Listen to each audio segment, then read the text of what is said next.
Now, so he goes to college, Yes. and he meets up with Franz Fannon. Who's Franz Fannon? Well, Franz Fannon, Franz Fannon was another one of the authors that Obama read at Occidental College in California, and as Obama describes being there, he lists the authors he's reading, and Franz Fannon is one of them. Now, Franz Fannon, in the 50s, he was an Algerian who really an African Algerian, black Algerian, who set the revolutionary tone for the Algerian Revolution against the French, and he wrote two very influential books, The Wretched of the Earth and Black Masks White Skin. And Obama tells us that he was a student of the writings of Franz Fanon. And as I read Franz Fanon, of course I've read Franz Fanon for the first time in the 1960s and studied him extensively back then when I was, early in my career writing books, even in college, on racial relations and the race riots of the 60s. And Franz Fanon wrote extensive paragraphs about African colonial alienation against the white British and French colonialists. And Obama has paragraphs in his autobiography that are almost identical because, Mark, I'd read a paragraph of Obama and I'd said, that's Franz Fanon. And I go back and get Franz Fanon's books, and many, many of the stories, episodes, paragraphs, emotions of alienation that Obama reports having experienced, thought through, and suffered in these formative years, including college, come right out of Franz Fanon. I give you some examples. Well, we have Frank Marshall Davis. Franz Fanon. Give us a couple examples. Well, some of the examples are, there's this very famous discussion Obama has. He said that he was traumatized by a Life magazine article that had a story about an African American who used some kind of a chemical to make his skin white, a skin bleacher, and it destroyed his skin. Well, Life magazine said they never had that article. So Obama said, well, it must have been in Ebony. Well, Ebony said they never had the article.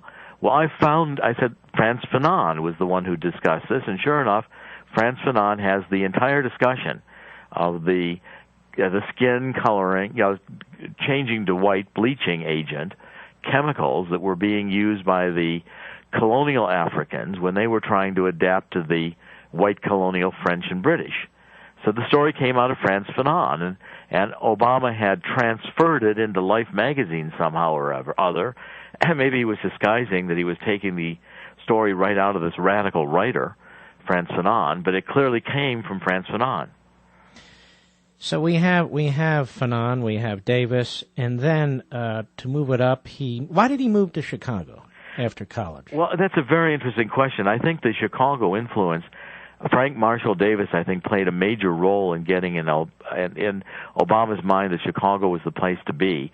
Also, as I researched it, Jerry Kellman, who brought Obama to Chicago, was a Saul Alinsky-trained organizer, and Obama went to Chicago to be in the Saul Alinsky organizations. Now, Saul Alinsky was another extremely radical socialist to the extreme far left, community organizer whose theme was, in his book, his key book, Rules for Radicals, Alinsky taught, Machiavelli wrote The Prince for the haves to keep what they have, and Alinsky says, I'm writing rules for radicals for the have-nots to take it away.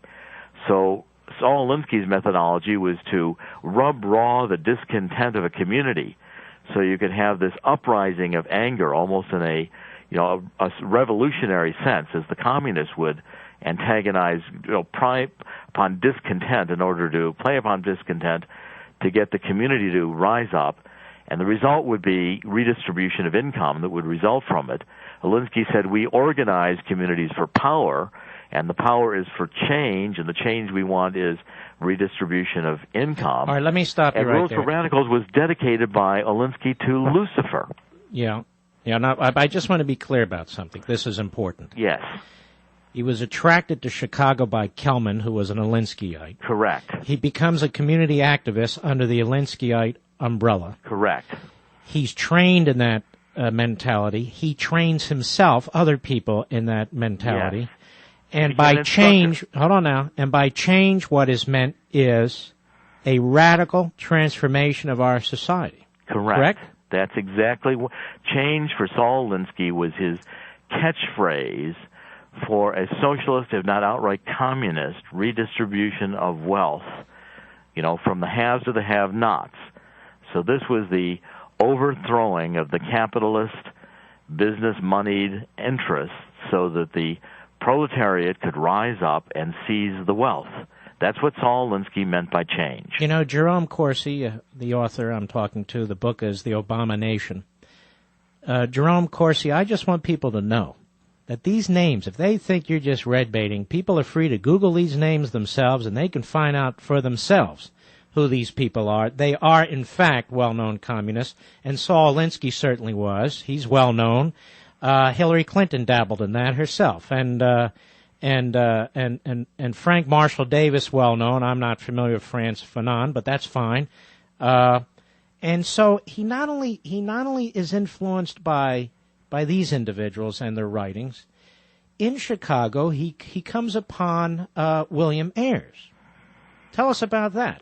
Well, William Ayres, of course, is the Weather Underground from the radical SDS, or Students of Democratic Society, and these were the vanguard of the communist revolutionaries, extreme leftists in the 60s, and it was the Weather Underground because Ayres specifically was a terrorist bomber. He participated in the bombing of the Pentagon, and he went underground in order to avoid detection apprehension by the police and prosecution. He went underground along with Bernardine Dorn, whom he ultimately married, both of them bomber terrorists. And the Weather Underground, of course, the Weather Underground came from Bob Dylan's song, How the Weather Blows. It was at the time in the 60s, a very revolutionary image adopted by this extreme faction of the SDS that was personified by William Ayres and Bernardine Dorn. Now, when Obama comes to Chicago and decides he wants to go into politics, Alice Palmer, another African-American extreme leftist who was in the Senate, the Illinois State Senate, told Obama that she would give him her seat. She wanted to run for U.S. Congress. And Obama was brought to the home of William Ayres and Bernardine Dorn for a coming-out reception and fundraising, and Alice Palmer introduced Obama, said, he's my hand-picked choice to be my successor. And Obama chose out then and developed a friendship from that point on. This is like 1995, with William Ayres, Bernardine Dorn, Alice Palmer, the whole group of Chicago radical, extreme leftists, many of them outright communists. Alice Palmer, as I document in the book, had been to Russia. She had been participating in Russian Communist Party congresses.